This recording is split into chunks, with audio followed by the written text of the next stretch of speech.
अस्सलाम वालेकुम dear students. तो स्टार्ट करते हैं। आज का हमारा टॉपिक है, बहुत इंपॉर्टेंट टॉपिक है, पार्ट सेकंड है। एचआईवी जो हम पढ़ रहे हैं उसका आज पैथोफिजियोलॉजी और क्लिनिकल मैनिफेस्टेशंस आपको क्रिस्टल क्लियर होगा। ठीक है, अगर आपने इससे पहले का वीडियो नहीं देखा है तो आप वो वीडियो यूट्यूब पर अपलोडेड है, तो आप उसको देख सकते हो। अगर आपको ये कन्फ्यूजन होता है कि एचआईवी कैसे बॉडी में एंटर करता है, इम्यून सिस्टम को कैसे इफेक्ट करता है और हर स्टेज पर क्या सिम्टम्स होते हैं पेशेंट में, तो ये वीडियो आपके लिए ऑब्वियसली आपके लिए बनाया गया है। इस वीडियो का पर्पस सिर्फ ये है कि हर एक स्टूडेंट का कंसेप्ट जो है क्रिस्टल क्लियर हो। तो स्टार्ट करते हैं बिना किसी टाइम वेस्ट के। पैथोफिजियोलॉजी, ठीक है। एचआईवी एक रेट्रोवायरस है, मैंने बताया था आपको पिछली वीडियो में, जो इम्यून सिस्टम के सबसे इंपॉर्टेंट सेल्स मतलब CD4 लिम्फोसाइट्स, जिनको हम टी हेल्पर सेल्स के नाम से भी जानते हैं, उनको टारगेट करता है। ठीक है, और ये मैंने बताया था कि ये एक कॉम्प्लेक्स प्रोसेस होती है जो कि स्टेज में डिवाइड होती है। नाउ कुछ स्टेज होते हैं पैथोफिजियोलॉजी के, मैं आपको एरोवाइज भी समझा सकता था, वैसी कोई बात नहीं, लेकिन इससे आपको एक तो मैं लिख के भी देता हूं और इससे आपका हर एक पॉइंट जो है क्रिस्टल क्लियर होगा। तो पॉइंट वाइज मैं आपको पैथोफिजियोलॉजी समझाऊंगा। और ये नहीं कि आप नहीं लिख सकते, पॉइंट वाइज आप लिख सकते हो, और उसके बाद जो है अगर आपकी मर्जी है तो आप एरो वाइज भी इसको लिख सकते हो। ऐसे में इसको एक्सप्लेनेशन के साथ समझाता हूँ, इसीलिए मैं पॉइंट वाइज समझाता हूँ। ठीक है, सबसे पहले स्टार्ट कहाँ से होगा? सबसे पहले एचआईवी बॉडी के अंदर कैसे एंटर करता है ये समझते हैं। ठीक है, एचआईवी बॉडी के अंदर एंटर होता है, ये सबसे पहला पॉइंट होता है किसका? पैथोफिजियोलॉजी का। सबसे पहले हमने समझना क्या है कि एचआईवी कैसे बॉडी के अंदर एंटर होता है, इसको समझते हैं। ये अलग अलग रूट्स के जरिए हमारी बॉडी में जो है एंटर कर सकता है। ये हमने पिछले वीडियो में भी पढ़ा था, मोड ऑफ ट्रांसमिशन क्या होता है एचआईवी का। ठीक है, तो कौन कौन सा रूट होगा? सेक्सुअल ट्रांसमिशन होगा अनसेफ सेक्सुअल प्रैक्टिस के थ्रू, जैसे कि अनप्रोटेक्टेड वेजाइनल, एनल और ऑरल सेक्स। दूसरा परक्यूटेनियस ट्रांसमिशन हो सकता है, इन्फेक्टेड नीडल्स या सिरिंज का यूज़ अगर करेंगे तो उससे हो सकता है। ये मोस्टली किस में देखा जाएगा? परक्यूटेनियस ड्रग एब्यूजर्स में मोस्टली जो है देखा जाएगा। देन उसके बाद मैटरनल ट्रांसमिशन भी हो सकता है, जैसे इन्फेक्टेड मदर से फीटस को प्लेसेंटा के थ्रू डिलीवरी के दौरान हो सकता है। और मोस्ट इंपॉर्टेंट थिंग की ब्रेस्ट फीडिंग भी एक इसका जो है एक इंपॉर्टेंट सोर्स हो सकता है। नाउ अब ये वायरस जो है जैसे ही बॉडी के अंदर एंटर करता है, अपने टारगेट सेल्स यानी CD4 सेल्स को ढूंढना स्टार्ट करता है। ठीक है, अब दूसरा पॉइंट क्या होगा पैथोफिजियोलॉजी का? CD4 लिम्फोसाइट्स जो है अब ये उनको ढूंढ लेता है और उनमें इन्फेक्शन कॉज करता है। एचआईवी का प्राइमरी टारगेट जो है वो CD4 लिम्फोसाइट्स होते हैं। ये सेल्स जो हैं इम्यून सिस्टम को कोऑर्डिनेट करते हैं, लेकिन एचआईवी उनको डिस्ट्रॉय करना स्टार्ट कर देता है। हम ऐसे फॉर एग्जांपल ऐसे मतलब एग्जांपल से अगर आपको समझ आएगा कि ये कंट्रोल सेंटर की तरह ये जो सेल्स होते हैं CD4 लिम्फोसाइट्स, ये एक कंट्रोल सेंटर की तरह काम करते हैं। जब ये सेल्स इन्फेक्ट होती हैं तो पूरा इम्यून सिस्टम जो है कंप्रोमाइज़ हो जाता है। ठीक है, हो गया दूसरा पॉइंट ऑफ पैथोफिजियोलॉजी।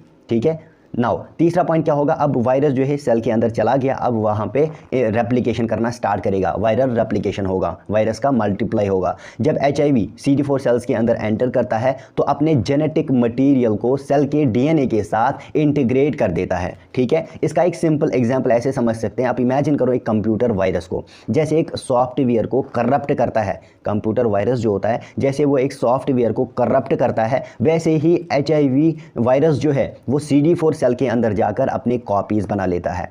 हर एक इन्फेक्टेड सेल जो होती है नई वायरस पार्टिकल्स बनाता है जो और CD4 सेल्स को इन्फेक्ट करते हैं। देखना ज़रा यहाँ पे, अब यहाँ पे हम इसको जो है फेजेस में डिवाइड कर सकते हैं। पहला होता है एक्यूट फेज़ और उसके बाद इम्यून रेस्पॉन्स होगा, और दूसरा फेज़ कौन सा आएगा? Asymptomatic phase. ये जो तीसरा स्टेप है पैथोफिजियोलॉजी का, इसको हम डिवाइड कर सकते हैं। पहला फेज़ होगा एक्यूट फेज़, देन उसके बाद इम्यून रेस्पॉन्स होगा एक्यूट फेज़ में ही, और उसके बाद आएगा एसिम्प्टोमेटिक फेज़। तो अब इनको डिस्कस करते हैं थोड़ा सा। ठीक है, पहला होगा एक्यूट फेज। इसमें क्या होगा? इस फेज में वायरल रेप्लिकेशन बहुत ज़्यादा रैपिडली होती है, जिससे क्या होगा? फ्लू लाइक सिम्टम्स होते हैं पेशेंट में, जैसे फीवर, सोर थ्रोट, रैशेस और फटीग। और क्या होगा? वायरस जो है पूरा ब्लड स्ट्रीम और लिम्फेटिक सिस्टम में स्प्रेड होता है, स्प्रेड करता है। ठीक है, नाउ अब क्या होगा? जैसे ही वायरस आ गया तो इम्यून सिस्टम का रेस्पॉन्ड होगा, तो क्या होगा? इस फेज में इम्यून सिस्टम वायरस को रिकॉग्नाइज करके अटैक करता है, लेकिन ये वायरस को कंप्लीटली एलिमिनेट नहीं कर पाता।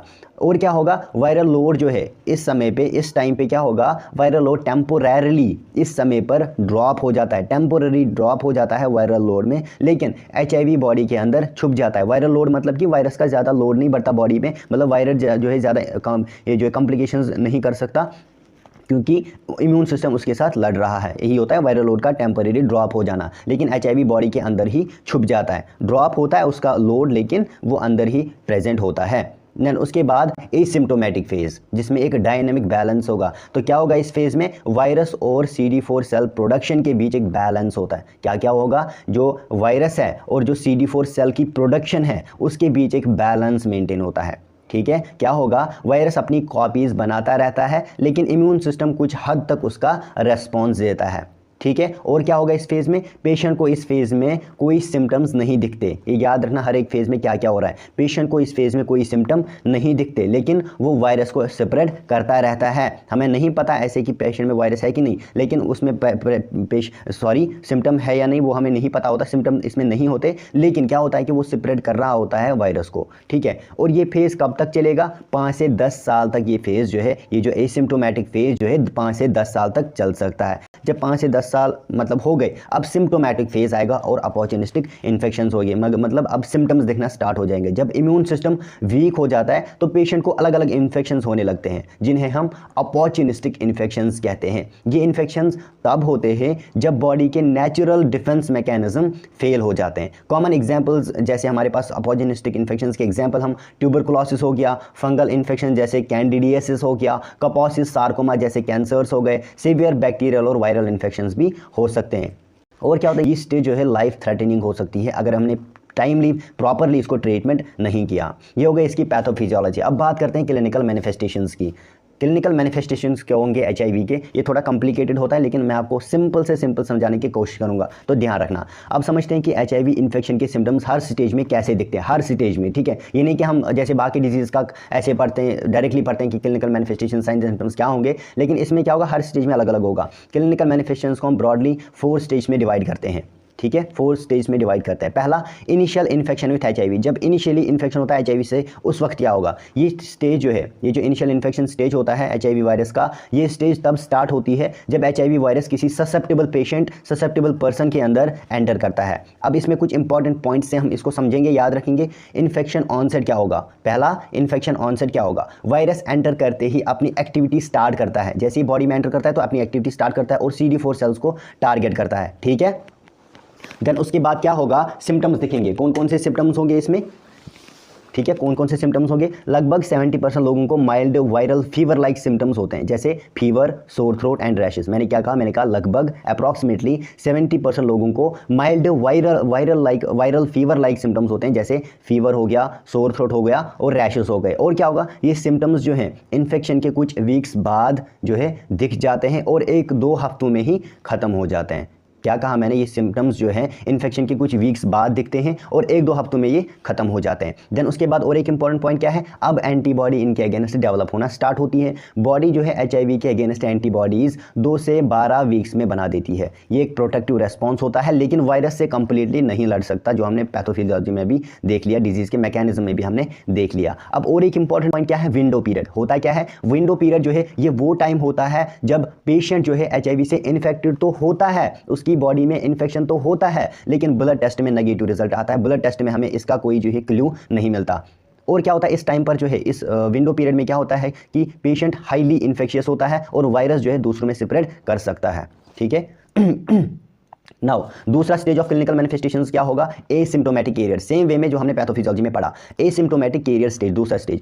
ये स्टेज जो है HIV इन्फेक्शन के साइलेंट फेज कहते हैं, कहा जाता है इसको साइलेंट फेज, जिसमें क्योंकि सिम्टम्स नहीं दिखते, जिसमें पेशेंट इन्फेक्टेड तो होता है लेकिन सिम्टम्स नहीं दिखते। अब इसमें इंपॉर्टेंट पॉइंट इसका याद रखोगे, इसका ड्यूरेशन क्या होगा। ड्यूरेशन क्या होगा, ये स्टेज जो है 5 से 7 साल तक चल सकती है। और क्या होगा, इसमें लिम्फ एडिनोपैथी होगी और वो भी परसिस्टेंट होगी, परसिस्टेंट लिम्फ एडिनोपैथी। इस स्टेज में क्या होगा, लिम्फ नोड्स जो है एनलार्ज हो सकते हैं, जिसको हम लिम्फ एडिनोपैथी के नाम से जानते हैं। और ब्लड में चेंज आएंगे, अगर WBCs का नंबर गिरेगा तो ल्यूकोपीनिया होगा, अगर प्लेटलेट्स का नंबर गिरेगा तो थ्रोम्बोसाइटोपिनिया हो सकता है। नाउ उसके बाद तीसरा फेज क्या होगा क्लिनिकल मैनिफेस्टेशंस का, एड्स रिलेटेड कॉम्प्लेक्स, जिसको हम ARC के नाम से जानते हैं, AIDS related complex. ARC stage में पेशेंट को अर्ली सिम्प्टोमेटिक फेज के सिम्टम्स दिखते हैं, ठीक है। ये सिम्टम्स जो है स्टार्ट होते हैं जब CD4 काउंट 200 से 500 200 to 500 पर मिलीमीटर क्यूब के नीचे या फिर उसके बीच होता है। कॉमन सिम्टम्स कौन से होते हैं इसमें, ये याद रखना, कितना काउंट होता है, 200 से 500 पर मिलीमीटर क्यूब के बीच होता है। कॉमन सिम्टम्स क्या होंगे ARC में, फटीग और मैलेस होगा,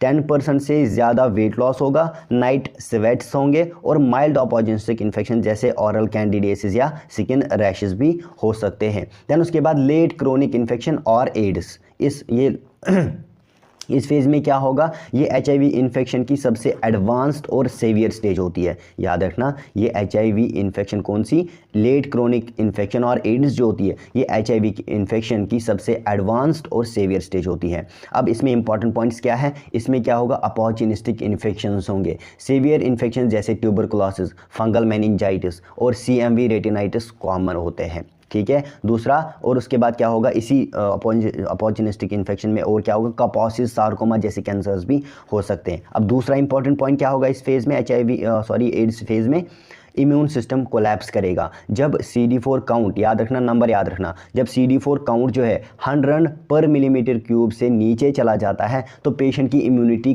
कंप्लीटली फेल हो जाती है। मैंने कहा, ये इंपॉर्टेंट पॉइंट है, फिर से रिपीट कर रहा हूँ, जब CD4 काउंट 100 पर मिलीमीटर क्यूब से नीचे चला जाता है तो पेशेंट की इम्यूनिटी कंप्लीटली फेल हो जाती है। समझ आई। देन उसके बाद थर्ड पॉइंट क्या है, important point, risk of death. अब क्या होगा, जब इम्यूनिटी बिल्कुल फेल हो जाती है, अगर ट्रीटमेंट ना हुआ तो पेशेंट की डेथ अनकंट्रोल्ड इन्फेक्शन की वजह से या फिर अनकंट्रोल या फिर अब इसी अपॉर्चुनिस्टिक इन्फेक्शन की वजह से हो सकती है, अगर प्रॉपर ट्रीटमेंट नहीं मिला। प्रॉपर एंटी रेट्रोवायरल थेरेपी के साथ पेशेंट की लाइफ एक्सपेक्टेंसी को सिग्निफिकेंटली जो है हम बढ़ा सकते हैं, हम इम्प्रूव कर सकते हैं इसकी लाइफ को, लेकिन ट्रीटमेंट नहीं मिला तो ऑब्वियसली डेथ हो जाएगी।